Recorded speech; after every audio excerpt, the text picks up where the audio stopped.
And secondly, I'll talk about biosensors. This is one of the hot topic after this COVID-19 group. Then next, I'll talk a little bit about solar cell, which most of the people are working because renewable energy is one of the finest or emerging area. First, I'll talk a little bit about scaling. So everybody know because our need of the hour is small, and everything we need is small with a better performance.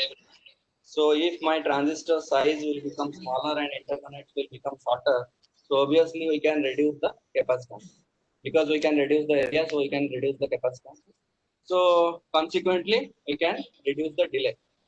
So if we can able to minimize the or reduce the delay, then obviously speed is the ultimate requirement. So we can say to improve the performance and integrate more functions into a single chip. So small is always desirable. So that is why people are going from bulk technology to micro to nano to pico. So all this technology are coming, and ultimately our goal is higher speed, lower power, and higher package length. So next, uh, more famous because of this Jordan Moore, who is the co-founder of Intel, and he gave this so that every technology, next technology, we can reduce the area by 50%. So if you can reduce zero point 0.7 size, zero point 0.7 of the previous width and zero point 0.7 of the previous height of a transistor, then particularly we can able to minimize the area by 50%. So then people are talking, it is very difficult to obey or follow the Moore's law because every time we cannot scale the dimensions by 50%.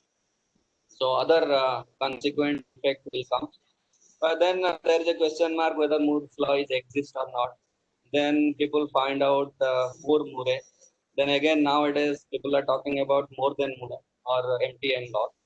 So there are multiple talks from foundries, and still this law is exist and people are following. And here, if you see this 2003 to 13 one trend, so how the technology node is becoming 90 to 65 to 45 to 32 to 22. Now it is an interesting. If you multiply zero point 0.7 in each technology, suppose 90 into 0.7, ultimately it is going to 65. Similarly, 65 into zero point 0.7, it will go to 45. So every time you are reducing the size with a zero point 0.7 factor. So 0.7 factor of a total length and total height, then ultimately my area is 0.7 into 0.7, that is going to be 0.49, which is nothing but 50% of the previous size. So that is why we can able to follow this law and we can reduce the area by 50%, so that ultimately my cost will minimize, will get a high speed device and with more number of feature sizes or functionalities. You can say more number of functionalities with less cost, high speed. And this is just I have taken from Intel. So how the technology they have followed. So in 2003, 90, they started by taking silicon germanium, which is nothing but my strained silicon, or you can say silicon has a different lattice constant, and germanium has a different lattice constant. So that is ultimately silicon has 5.4 angstrom and germanium has something about 5.6 angstrom. So if you match these two, and obviously in the junction there is a lattice mismatch, so we can generate the strain. So by generating strain, we can increase the mobility. Ultimately, mobility means we can increase the current. So next generation people started 45, then high K because to reduce the gate leakage. So many hafnium dioxide, silicon nitride, so many materials are there with high permittivity. So they've started exploring those devices, how to minimize the leakage current. Then next, try or nothing but FinFET. FinFET started with 2011 22 nanometer technology, and nowadays it is very old 2011. Now, if you go to this semiconductor engineering, I found a very good, interesting article. So there is a fighting in between 5 nanometer and 3 nanometer. What to be next?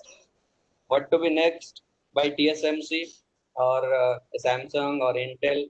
So they are fighting what to release high for free. This is current trend, and ultimately everything you cannot take away. You have to pay for that, and pay is short channel effects. Obviously, we get some cons with all these pros. We are dealing with short channel effects. There are many short channel effects. I'm not going to physics of these short channel effects. Only to give you a brief, my BDD is scaling down, so we are very. It is very difficult to maintain the subthreshold slope beyond or near to 60 millivolt per decade.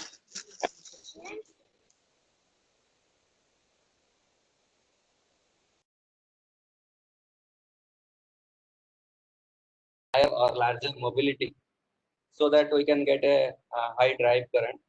So these are our search of the hour. Now this was why these short channel effects are or when it is coming. So if you look into previous technologies, there is channel length in microns in micrometer, and look at this source side PN junction and drain side PN junction. These are in these are in nanometer. Junction depletion width is in very less nanometer as compared to the channel length is in micrometer. So it is insignificant. So there is no short channel or very less short channel effects you can assume.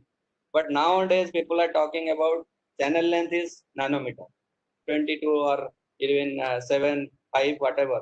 And yes, this depletion width is also in nanometer. You cannot ignore this depletion width as compared to both are in nanometer. So we have to deal with these issues. Now we are, if you see this this is the summary of short channel effects. Because of these effects, we are getting so many leakage currents. Even if in our off state, we are getting so many leakages, then ultimately power consumption, so battery, drive, everything happened. So one beautiful quote I have taken from Professor Chen Ming Hu. So who talked about, yeah, small is beautiful. Definitely small is beautiful, but you can say off is not totally off. Off is not totally off. Even if you can small, but the consequent effect is this leakage currents. Now, how to mitigate or how to minimize these effects? So, how to minimize means there are many methods. So, I will touch two out of these methods. So, first one is people are searching for material. Either you can go for material or you can go for device architecture. So, one famous professor told there is a marriage or integration in between material and architecture. So, you can play with material or you can play with the device architecture to minimize this kind of short channel effects or leakage currents. So my focus, I will take this first one, improve device architecture, how to minimize short channel effect or leakage current with the by playing with the device architecture. And second one, I will take how to take different materials or graphene or hot materials like 2D materials, 2 dimension. It has no 3 dimension. So 2D materials means graphene, MOS2, WS2, all these materials have only 2 dimension. So if it is a 2 dimension, then carriers can move like a bullet. It is supporting ballistic transport, you can say. So again, material people are searching for different material. So I'll talk about later. First, take the device architecture. So device architecture, people started with SY, silicon on insulator. So silicon on insulator, it is just a buried oxide layer or an insulator layer is sandwiched in between silicon substrate and channel and my active region. So that ultimately what we can reduce the depletion width of two sides, source and drain, it cannot go to the insulator of box. So we can minimize the depletion width. And again, the leakage current. No path is there to the substrate. So because of this insulation, there is no path.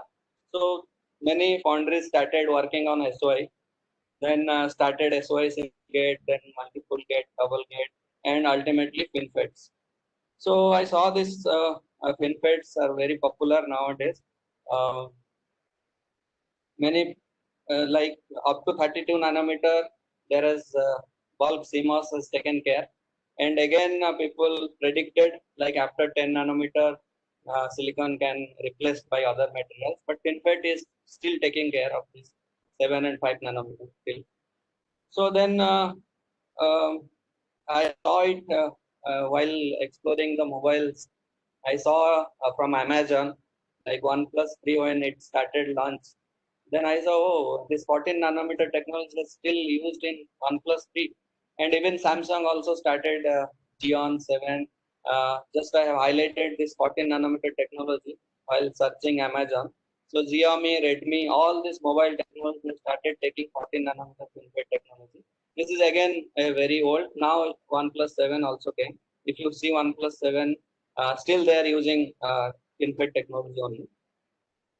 So I have just motivated to work on FinFET by seeing this. Again, I purchased OnePlus also to check the reliability and speed. Then FinFET we started by simulating and taking the foundry dimensions and how to optimize this fin height and fin width.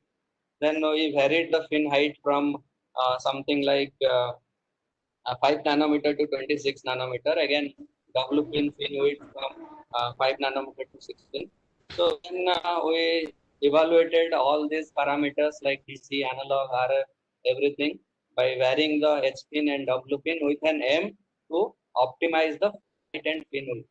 So we have seen I on, I off with various H pin heights and W pin threshold voltage, everything we have calculated, and we found for a pin height of 1.1 and 1.3, so my on current is predicting very high. Again, we have evaluated this cutoff frequency, FT, Fmax, CCC, everything by varying the H pin. So H pin we found 0.6 LG. 0.6 LG means here I have taken LG as 20 nanometer. So 20 into 0.6, that is nothing but 12 nanometer. 12 nanometer.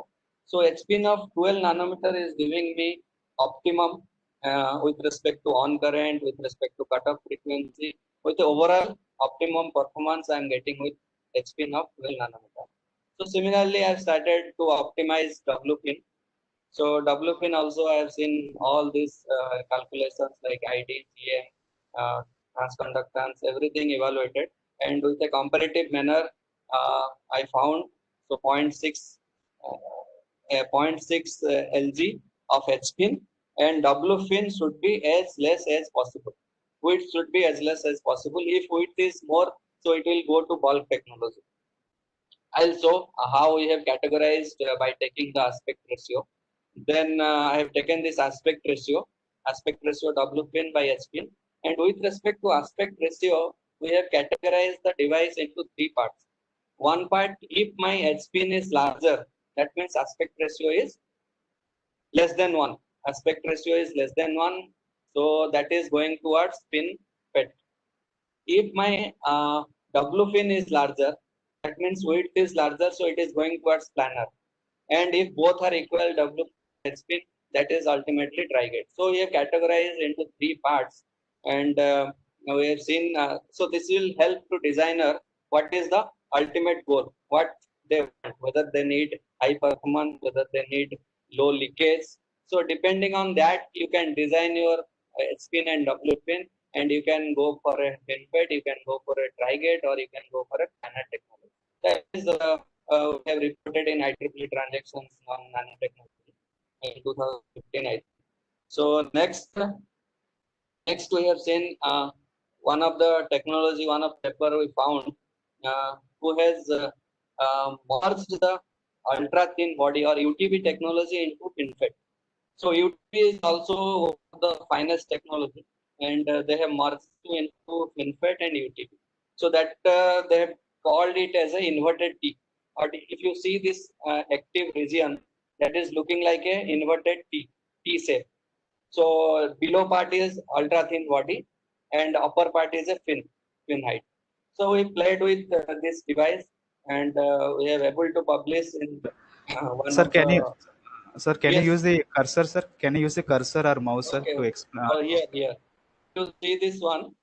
This is my inverted T shape. The top part is a fin, and the bottom part is a ultra thin body UTB. So we have tried to optimize this UTB, how much ultra thin body we can take so that it will give you optimum performance. So So then we published here in Superlattices, Elsevier, Microsystem, and IIT by playing with this hybrid technology, or you can say inverted T FinFET, or some people named it as wavy FinFET, wavy kind of. So then again something came to our mind, like it is very difficult to get a perfect fin set. Perfect means 90-degree fin, because we have very difficult fabrication processes. You know, if you have VLSI technology, then we had very complicated fabrication process steps. So to get a perfect fin shape or 90-degree fin angle, it will be very difficult. Then we started, okay, what will be the goal or ultimate consequence if my theta fin or my fin angle is not 90 degrees. So now I started exploring by varying the fin angle from 80 degree to 90 degree, because 90 degrees is ultimately my ideal condition. So I varied from 80 to 90, then fin height from 30 to 70 or like this. So now here fin height is not a matter, because I am dealing with only the trapezoidal or it is a rectangular, because my goal is to get a rectangle, so that perfect ideal fin. But if I'll get a trapezoidal, what is the consequence? So then we started exploring this theta fin from 80 to 90, and extracted parameter extraction we did from all this threshold, off current, on current, so everything. Uh, then I say, okay, if my ideal condition theta fin is 90-degree approaching, then I am getting a good result. That is obvious, because ideal condition is obvious.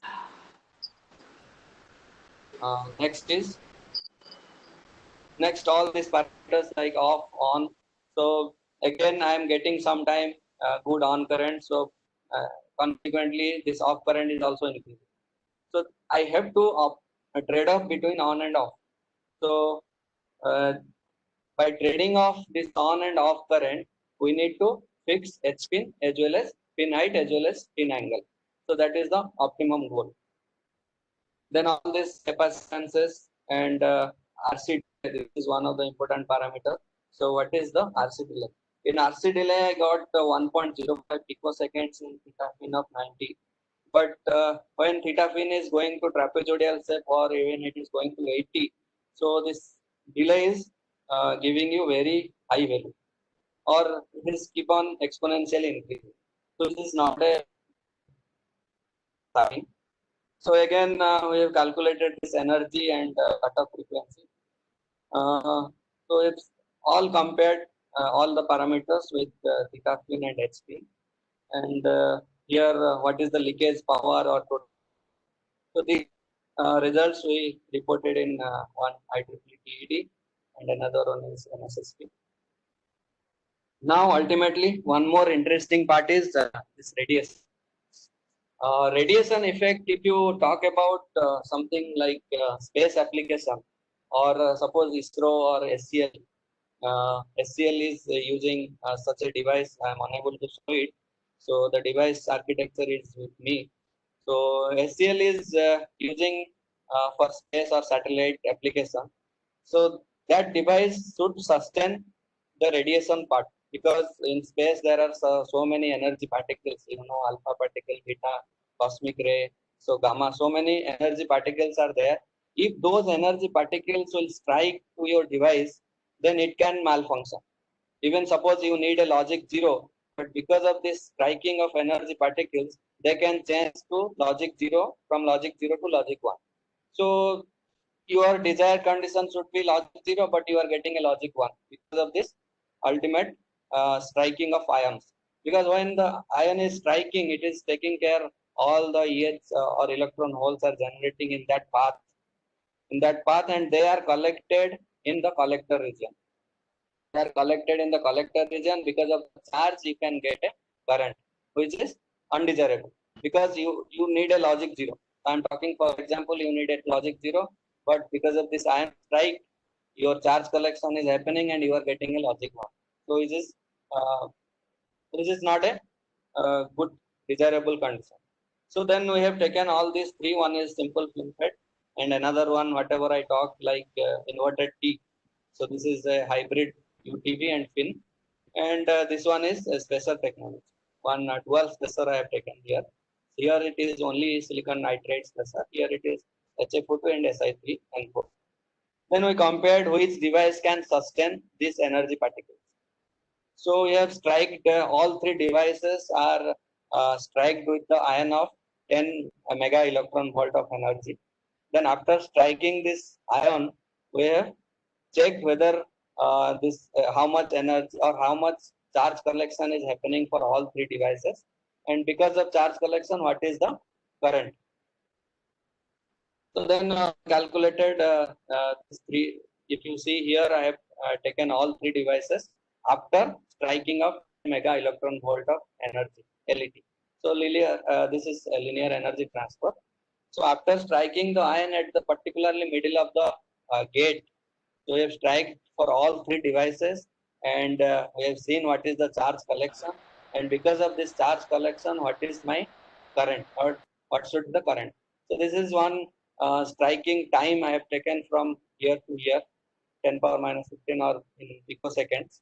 So after striking, this is my current. If you see here, this conventional FinFET is giving me little large current as compared to the hybrid kind of FinFET, or with even it is less for the dual stressor. So then we have seen this 3D profile of electron density. So electron density also we have calculated by all three devices. Before ion strike, what is happening? After ion strike, how the density is changing because of charge collection, and after ion strike of 100 picoseconds. So time also varies after ion strike. This is the particular moment ion strike, and this is after 100 picoseconds. So what is the change in the your electron density? Now similarly, ion generation. How much ion is generating, because see here my aim is as much as less current should generate, and it can sustain the bombardment of energy particle. The device should sustain the bombardment. So now if you see this normal wavy FinFET is because of this wavy layer or inverted TUTB layer, my all the ion generation is happening here only, not in the fin area, active area. So then I varied the time before striking, after striking with 2 picosecond, with 0.5 picosecond. Similarly, what is my ion track radius? Or after striking, it is making a funnel. So in that funnel, what should be the funnel of the radius? So by changing the radius also, we have checked which device can sustain the energy bombardment.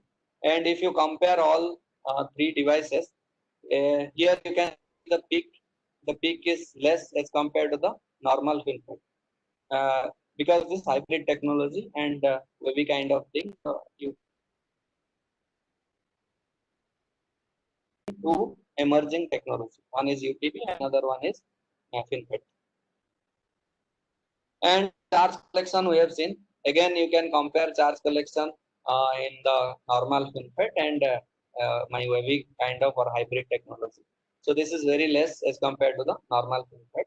And what is my bipolar amplification? Bipolar amplification is how much charge bombarded and what is the collection of charge. Charge collection is less than the device can sustain the energy. So here also you can check my wavy is very less, bipolar amplification is very less, means charge collection is very less. Charge collection is very less means it will give you less peak current. So you can compare all three devices, and this one we have reported in ITC TDMR, transactions and device material reliability. So next part I will talk about material. Like I already told, emerging materials. So currently we are focusing on graphene and MOS2, WS2, molybdenum disulfide, and all this tungsten disulfide. So these are 2D materials. They don't have any 3 dimensions. So you can expect the carrier movement or transport of carrier, instead of a wave kind of nature, it can be a bullet. It can be bullet from source to drain. So sudden transport from source to drain. So you can get a very high current. The problem is, so suppose if I talk about graphene, the problem in graphene is it has a zero band gap. So it is very difficult to make it off. Yeah, obviously you can get high mobility, and you can get high drive current. That is fine, but it is very difficult to off the device. So off the device, how to off? So again, many people, many researchers started how to off the graphene-based MOSFETs. So this is a whatever EK diagram I told. At a particular point, both valence band and conduction band, they are touching to each other. So we are telling this is a zero band gap semiconductor. Or at a particular point, they both are touching to each other. So no band gap. So how to make it off? And many graphene is an emerging device. So flexible devices also people are making. And then we started how to model this graphene based transistor, or again to make it off. How to make it off means you have to create or induce a band gap, because you are getting zero band gap in graphene. So how you can able to induce a band gap so that you can minimize the leakage or you can make it off. That is the ultimate goal. So then there are many methods. One is so you can cut the larger area of graphene to make it GNR, nano ribbons, graphene nano ribbon, so that you can induce a band gap. Again, applying electric field also you can able to induce a band gap. The last one, which is this one, fourth one, doping of graphene. So doping, substitutional doping, this is one graphene configuration. If you substitute one atom of graphene with one atom of nitrogen or boron to make it P type or N type, then you can induce some amount of band gap. That is the thing. So then we mathematically started modeling. So how to model a or how to model a graphene based doped graphene based device so that people can use it in circuit application. Then see, this one is nitrogen 6.25% or boron 6.18.75. We can able to dope nitrogen and boron this much amount of percentage, then we can induce a band gap of 0.36 or induce. So end of 6.25% of end of we can able to induce 0.36. So similarly 25% we can induce a band gap of 1.149. So this is the literature thing. Then we started modeling this graphene device, and this with undope 6.25, 12.25 and 25. These are the nitrogen base and boron base. So only we can see for nitrogen dope, this is a perfect conical. See this black line, this is a perfect conical without any band gap. This is meeting at zero. This is meeting at zero. There is no band gap. Now if we see this red color curve, this is only 6.25% of N dope. See, there is a left shift with a band gap. This is no more conical. So here it is touching exactly zero with a conical shape. So band gap is zero. Here we can able to induce a small band gap, and slowly we have started increasing this nitrogen 12.5, 25. So we can able to induce a larger band gap. So similarly, if you take boron kind of thing, so it is a right shift. See, this conical is emitting at zero. Then again right shift. So you can induce, you can make it N type and P type. So this is N dope, this is a P dope. And we matched with the experimental of undope. This model is perfectly predicting very good result. You can make it EC, EB 0, so it will give you undoped case, and you can induce a band gap by taking this EC, EB and un0. See, if you talk about graphene, so undoped graphene, EC, EB, EF, formulable, everything is 0. Formulable, conduction band, valence band, everything should be in 0 for undoped. Now, if you induce a gap, so these three things should not be meeting at a particular point. EC should be different, EB should be different, and formulable should be different. So our model is perfectly giving you good results. Then we checked with linearity also, and mobility, tried to model this mobility for doped graphene.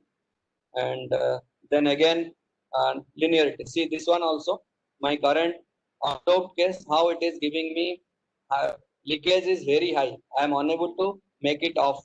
My off state is 10 power minus 3 or minus 4, which is huge, large. Now due to doping, I can able to minimize this off current and induce a band gap also. There is no more conical. I can induce a band gap and my off state current is little less as compared to undoped case by doping.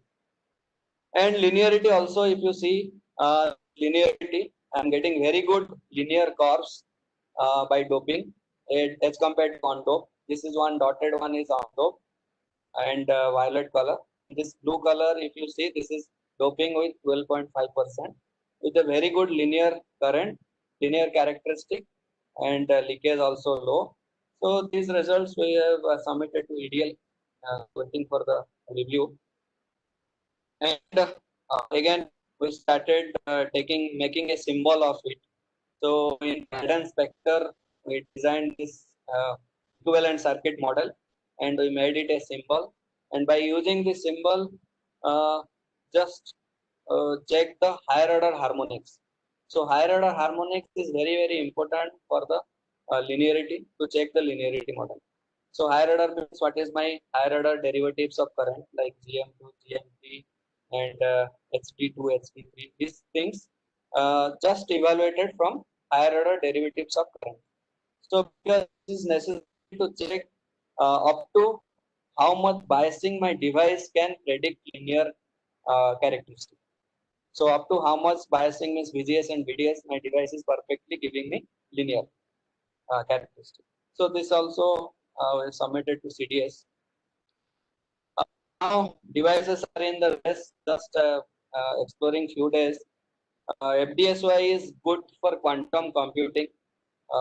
Two industries says, one is ST Microelectronics, one is CELAT. This is one European company. So this article you can just search. FDSY is a good for quantum computing because they can operate with very low temperature.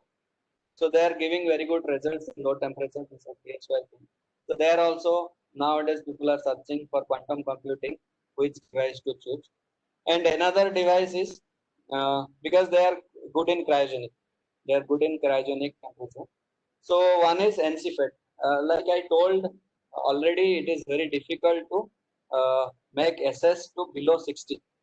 So my subthreshold slope should be less so that I can get a very low leakage, less leakage. So this is one of the device which is nowadays in trending, negative capacitance FET. In Government of India also given Sukarno Jayanti fellowship to negative capacitance NCFETs. So what is the ultimate goal here? My S is related to 1 plus CS by C insulator. This insulator. What is the capacitance of this silicon and what is the capacitance of insulator? Now if I can able to make this insulator, C insulator, as a minus or negative quantity. So it will become 1 minus of this term. So if it will become 1 minus of this term, then I can able to reduce the subthreshold slope to a below 60 millivolt, to a value which is below 60 millivolt, so that I can get a very low leakage. So then started searching what are the materials available which can predict a negative capacitance. What are the materials available which can predict negative capacitance? So then so many ferroelectric material which are like hafnium, zirconium oxide, ZrO2, and lead based, lead zirconium, titanium oxide. These are the materials which can give you negative capacitance. So ultimately you can minimize your subthreshold slope to a value which should be below 60. So this is also one of the emerging device. And another one is nano seat. So instead of single fin, you can make multiple fins in a horizontal way. So that is improving your gate control. That is improving your gate control over the channel. So here gate is wrapped around three sides and you have multiple seats inside the gate, or just it passing through from one side to another side. So gate is controlling the whole, all the seats. That is also one of the device Samsung is using this one. So this is all about my nano electronics. So second part I'll take a few minutes, like 15-20 minutes to talk about a little bit about biosensing. Anyhow, you have a talk on 20th. I think Dr. Aarti is going to talk about biosensors. So little bit I'll focus fat-based biosensing application and solar cell. So what currently we are working on in Grid TDM. So first take a biosensing. So biosensing, it is a level-free sensor. There is no color sense, nothing. You can get by only the electrical characteristics.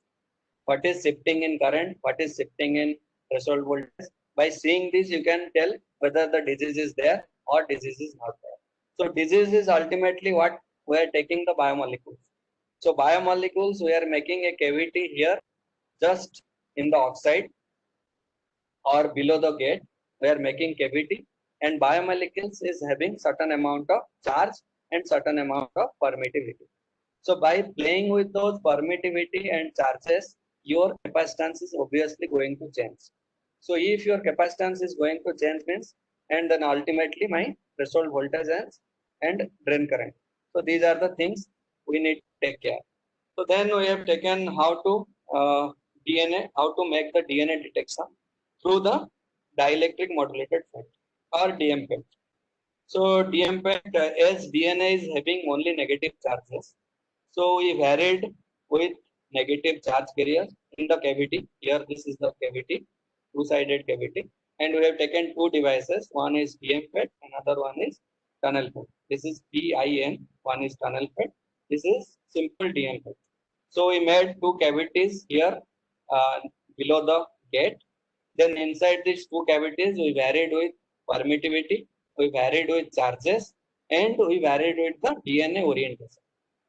Because DNA has to be oriented in vertically or it has to be oriented in horizontally. So this angle of DNA, what is angle, what is charge, and what is the permittivity. These three things we have varied and checked the sensitivity for these two devices. One is tunnel FET, another one is DMFET, simple DMFET. So all these calculated on current for both the devices, how much current is shifting because of different charges. See, three charges we have taken for two devices. So similarly, this is also transconductance we have calculated on current, transconductance, then sensitivity. So sensitivity is what? It is a measure without any biomolecule present.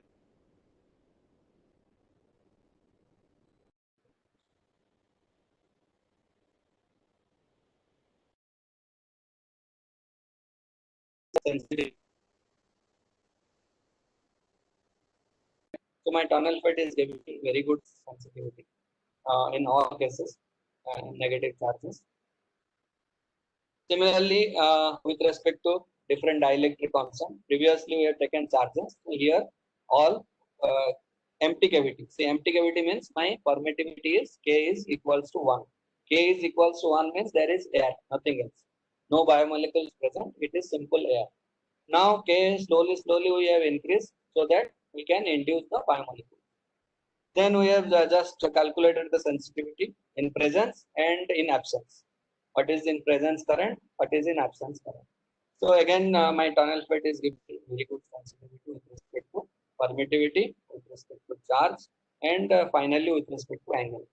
What is the orientation of DNA? Whether it is horizontally oriented, whether it is vertically oriented. If it is vertically oriented, my cavity size will be less. Cavity size will be less means my capacitance will be, obviously it is proportional epsilon A by D. So area, if it is horizontally oriented, my cavity size will be more. So depending on the cavity size, whether it is 30 degree, 10 degree or vertically or horizontally, again there is a shift of capacitance and change of capacitance will give you change of current. So that's why sensitivity we calculated with all these three angles for TFET and IMFET. So all a comparative table for both TFET and IMFET. So this one just we got revision from IEEE sensors. And again, I saw one article which is a level-free test kit for COVID 2019 virus. So this one published in SES Nano. You can just have a look on this article, SES Nano. just that is by looking this, we got motivation to work on COVID-19 virus, how to detect. Now, my last part of this talk, last part is solar cell. So, solar cell, we also, few students are working here. So, we are focusing on different materials. So, first one is now looking at CZTS. So, this is one casterite material. So, here we are focusing two materials. One is trinitrate.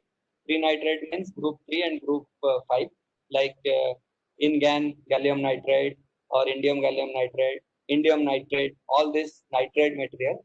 And other one is casterite. Casterite means either you have S or selenium, Sc.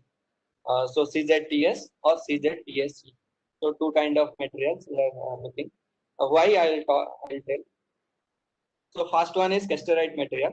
So if you see casterite, one is sulfur, this S, and another one is selenium.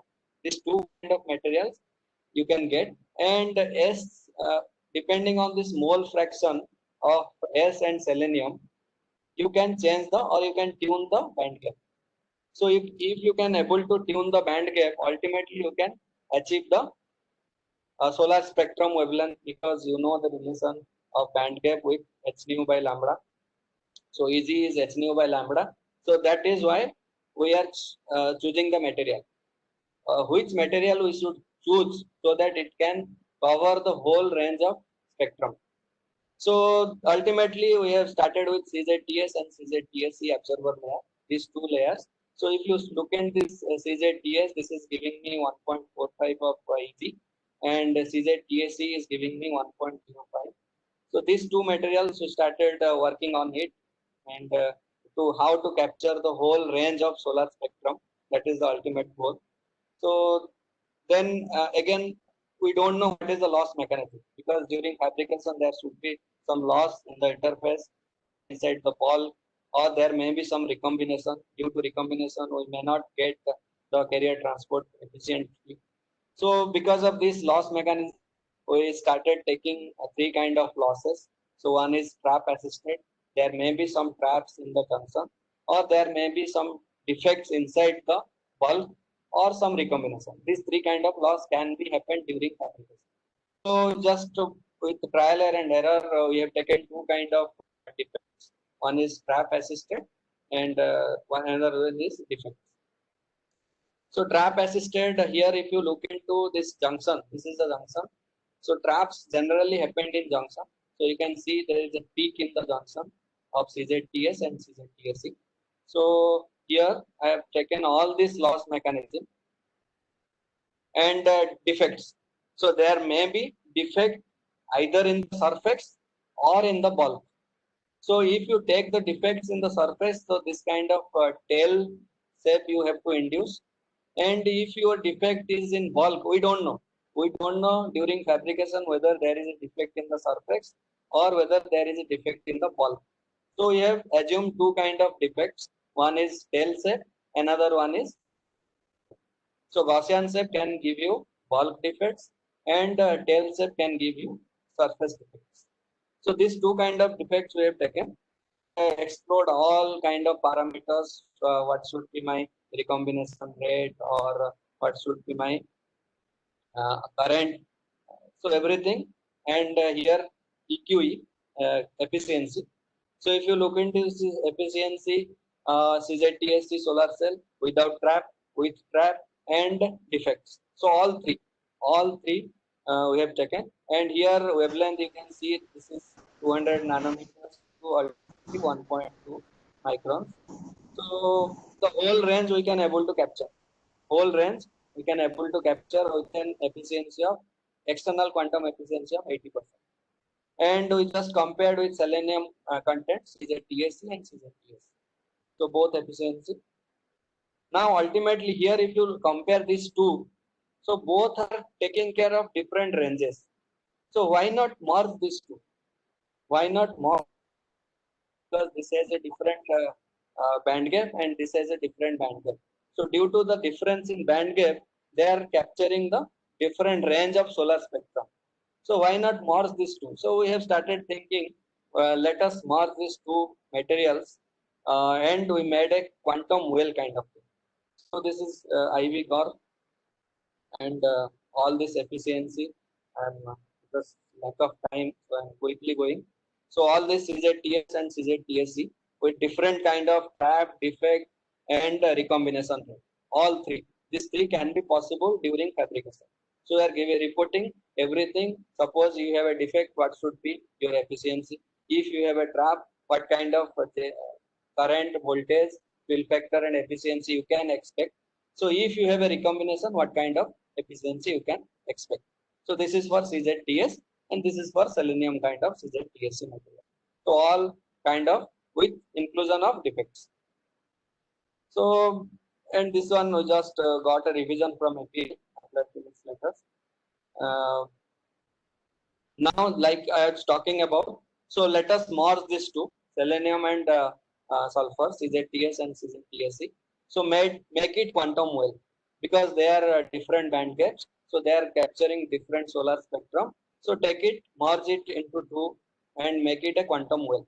So here we just merge these two layers, CZTSC and TS. So we made two quantum well, four quantum well, five quantum well. So everything we made. Also how the quantum well can be affect your efficiency. So this is the quantum wells. If I made a well, so my electric field is very high. So whatever electric field they are taking care of electrons from one well to another well, from here to another well. So we can ultimately increase our efficiency. All these eigenstates, what are the states available in the well and what is my electric field in the well, everything is studied and potential photon absorption rate. So for all these two quantum well and four quantum well, we're taking CZTS and CZTSC, both the materials. And EQE, EQE also we have evaluated for CZTS, two quantum well, four quantum well, and even went to 10 quantum wells with different stacks, CZTSC, CZTS, with the different layers. And obviously, if you increase your quantum wells, ultimately we are getting higher JSC, and which is short circuit current density. This is JSC, and VOC is open circuit voltage. These two are important parameters: JSC, VOC, and efficiency. Ultimately, these three are the parameters to measure a solar cell. So by increasing the quantum well, we can achieve high JSC, high quantum efficiency, and high VOC. So this overall performance tabulated for two quantum well from C 1 micrometer. I have divided into multiple layers with quantum wells. So first we have taken CZTS 1 micrometer, then divided into one CZTS, another one is SC CZTSC with two quantum wells. So similarly, multiple layers of 4 quantum wells, 5 quantum well, up to 50 quantum wells. So we are achieving 24% of efficiency in a 50 quantum well solar cell. So these are just one of the dual degree students' work. So we have submitted to one TET and another one is application.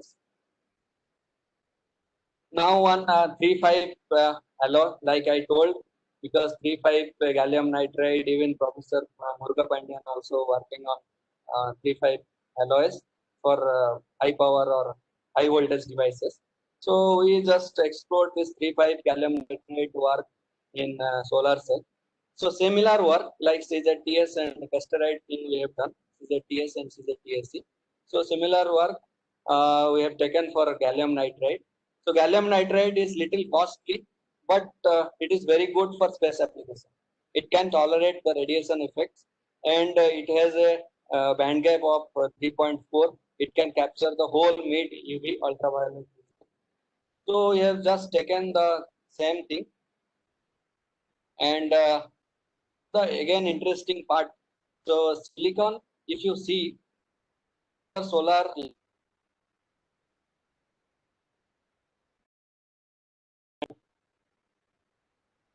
all the and ultimately to reach to the cross this junction. So now we thought, okay, why not make it as a tunnel junction, or we can minimize this minimize this band gap as low as possible so that all carriers can tunnel inside the silicon without any other junction.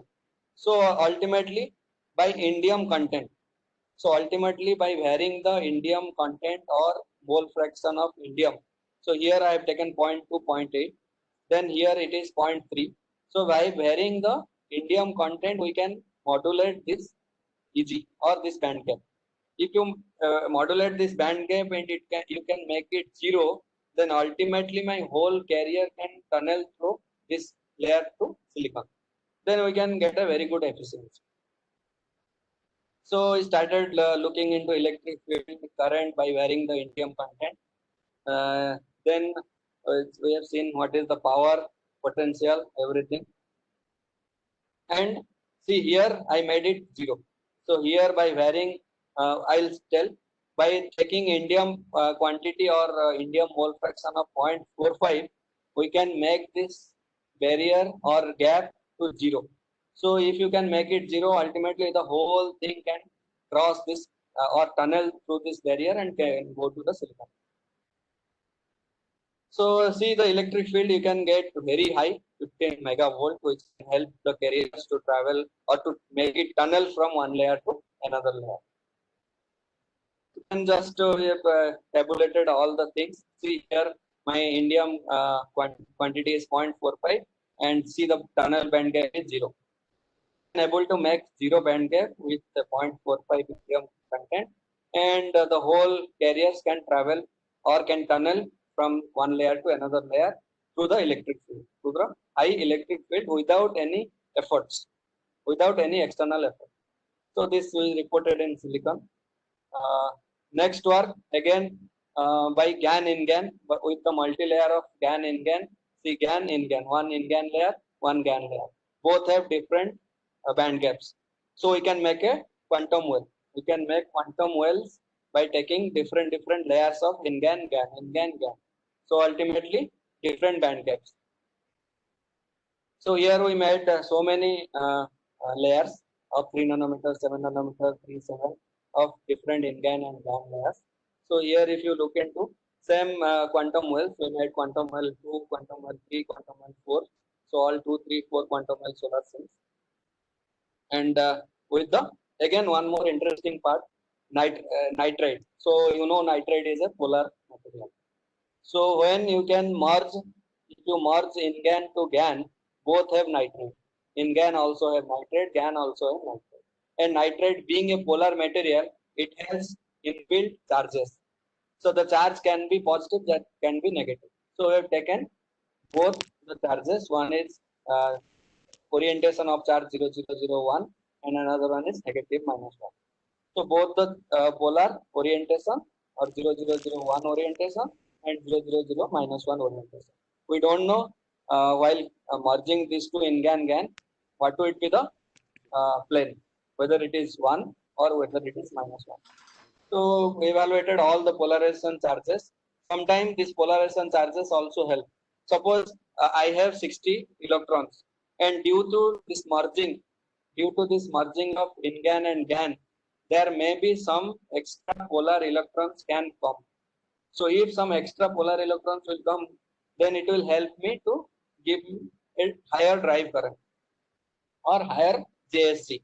Okay. Now the other part, instead of electrons, if some holes will come, they will neutralize the carriers. So if they will neutralize the carriers, ultimately my JSC will reduce. So that is why we have taken both in positive plane in as well as negative plane. So calculated all the charges and energy. See here it is 2 wells. So in energy band also you can see 2 quantum wells. This is 3 quantum wells and this is 4 quantum wells. Okay, for different indium content. So indium 10%, 20%, 30%. 3 different indium contents. We have taken 2 quantum wells, 3 quantum wells and 4 quantum wells. And found for 0001 direction and 000 minus 1 direction. Now all the cathode current and C currents also, if you increase the quantum well, that also ultimately giving me good results, and all tabulated with polarization, without reverse polarization. Like one is +1 orientation, another one is -1 orientation. So I can get a VOC, JSC for two different orientations, and efficiency also we compared with the previous fabricated data or reported results. So we can able to get a good EQE of 70 or 60, near to 67 with polarization method. And this what published in IEEE census. So okay, here I am concluding all three parts. So finally, without students, we are nothing. So without giving a giving my, these are my students. Two are PhD students, and all three are master students. Whatever today I presented, all are the students' work. I am just presenting. So without acknowledging the students, it is nothing. We cannot ignore the acknowledgement to students. So these are my group and my students. So thank you all for listening to me. So any valuable suggestion are welcome. So over to Dr. Muruga Panjan. Sir, thank you very much, sir. Thank you very much for your informative session. Okay, thank you. Participants, if anybody having any doubt or research kind of no, you can ask the questions. Even you can give me suggestion. Yes. And participant feedback link is posted in the chat box.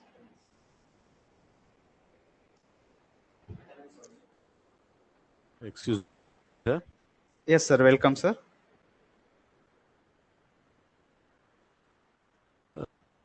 Yes, sir. Yes, sir. You can. Sorry, about FinFood for assessment of CMOS. What about that CNT-FET for future fabrication technologies? Yeah, people are working also in carbon nanotube, CNT FET.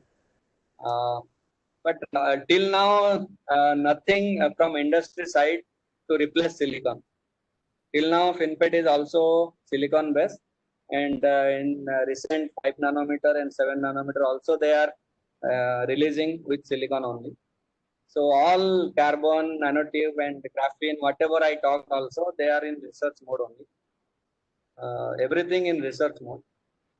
Foundry, they have not released anything beyond silicon. Whatever I know.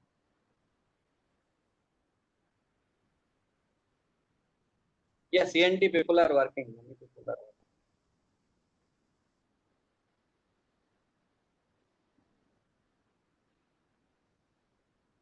రేపు చూద్దాం అంటున్నాడు ఇవాళ వద్దన్నారు. అరే tablet బాగా పనిచేస్తుంది అరే అందుకే తెలియట్లేదు. Hello. Yeah.